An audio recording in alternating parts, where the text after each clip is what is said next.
আসসালামু আলাইকুম সুপ্রিয় শিক্ষার্থী বন্ধুরা, যারা 2023 সালে সিলেট বোর্ড থেকে পরীক্ষা দিচ্ছ, তোমাদের জীববিজ্ঞান বিষয়ের এমসিকিউ অ্যান্সার দেখবো। আমাদের কাছে গ সেটের প্রশ্নটি রয়েছে। তো প্রথম প্রশ্নটি হচ্ছে, প্যারেনকাইমা কোষগুলোতে বায়ুকুঠুরি থাকলে তাকে কি বলে? তাকে এরেনকাইমা বলে। ব্যাকটেরিয়ার কোষ প্রাচীর কি দ্বারা গঠিত? ব্যাকটেরিয়ার কোষ প্রাচীর প্রোটিন ও লিপিড দ্বারা গঠিত। কোন গ্রুপের রক্তে কোনো অ্যান্টিবডি নেই? অ্যান্টিবডি নেই হচ্ছে এবি গ্রুপের রক্তে। নিচের কোনটি পাইরিমিডিন? পাইরিমিডিন হচ্ছে টিওসি। মনোসাইট নামক শ্বেতকণিকা কোন প্রক্রিয়ায় রোগ জীবাণু ধ্বংস করে? ফ্যাগোসাইটোসিস প্রক্রিয়ায়। মানুষের রাজ্য অ্যানিমেলিয়া হওয়ার কারণ কোনটি? কারণ হচ্ছে জটিল টিস্যুতন্ত্র।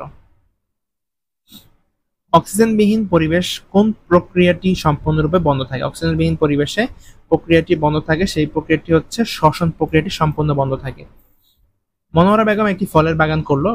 ফুল ফল আসার সময় থেকে সে লক্ষ্য করলো গাছের পাতা, ফুল ও ফল ঝরে পড়েছে। নিচের কোনটির অভাবে উদ্দীপকে উল্লিখিত সমস্যাগুলো হচ্ছে? ফসফরাসের অভাবে।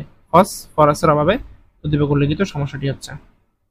মনোহরা বেগম এই সমস্যা এড়াতে পারবে ফসফরাস যুক্ত সার প্রয়োগ করে, চারার যথাযথ পরিচর্যার মাধ্যমে। 1 ও 2 হবে সঠিক অ্যান্সার। ক। লেন্টিসেল কোথায় সৃষ্টি হয়? লেন্টিসেল কাণ্ডের বাকলে সৃষ্টি হয়। শুক্রাশয় হতে নির্গত হরমোন কোনটি? শুক্রাশয় থেকে নির্গত হরমোন হচ্ছে অ্যান্ড্রোজেন। এটি উদ্দীপকে জবা ফুলের প্রস্থচ্ছেদ আছে এবং এক্ষেত্রে এ বি সি দ্বারা চিহ্নিত করা আছে। বি চিহ্নিত হচ্ছে বি যে অংশটি সেটিকে আমরা কি বলি? পরাগধানী বলি। এ ও সি এর কাজ হচ্ছে ফুলের পরাগায়নে সাহায্য করা এবং ফুলকে রোদ ও বৃষ্টি থেকে রক্ষা করা। এটা হচ্ছে 1 ও 2 হবে অ্যান্সার। ক হবে সঠিক অ্যান্সার।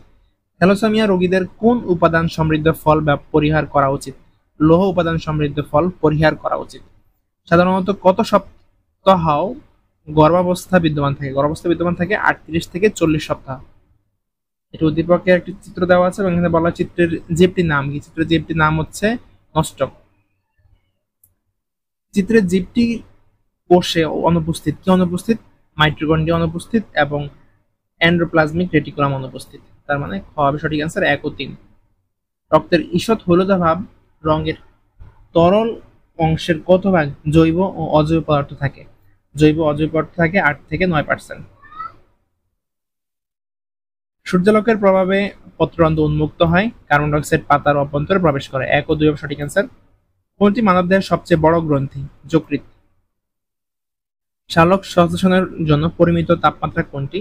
পরিমিত তাপমাত্রা হচ্ছে 22 থেকে 35 ডিগ্রি সেলসিয়াস পরিমিত তাপমাত্রা।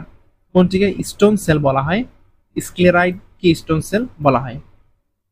এর চিত্র দেওয়া, চিত্রে এক্স চিহ্নিত করা আছে। এক চিহ্নিত অংশটির কাজ কি? কাজ হচ্ছে ছাঁকন। এটি ছাঁকনের কাজ করে। এটি ছাঁকনের কাজ করে। এক্স চিহ্নিত অংশটি ছাঁকনের কাজ করে। উদ্দীপকের চিত্রের ক্ষেত্রে প্রযোজ্য। কি প্রযোজ্য? উদ্দীপকের চিত্রে দুটি অংশ নিয়ে গঠিত, রক্ত থেকে পরিশ্রুত তরল উৎপন্ন করে। 2 এবং 3 সঠিক অ্যান্সার। মানুষের কতটি পেষণ দাঁত থাকে? মানুষের পেষণ দাঁত থাকে 8টি। এই ছিল সিলেট বোর্ডের শিক্ষার্থীদের বায়োলজি বিষয়ের এমসিকিউ অ্যান্সার। তোমরা চাইলে ভিডিওটি বেশি বেশি বন্ধুদের শেয়ার করে দিতে পারো আর কমেন্ট সেকশনে লিখে দিতে পারো যে কার কয়টি এমসিকিউ সঠিক হয়েছে। ধন্যবাদ সবাইকে এতক্ষণ ধরে ভিডিওটি দেখার জন্য।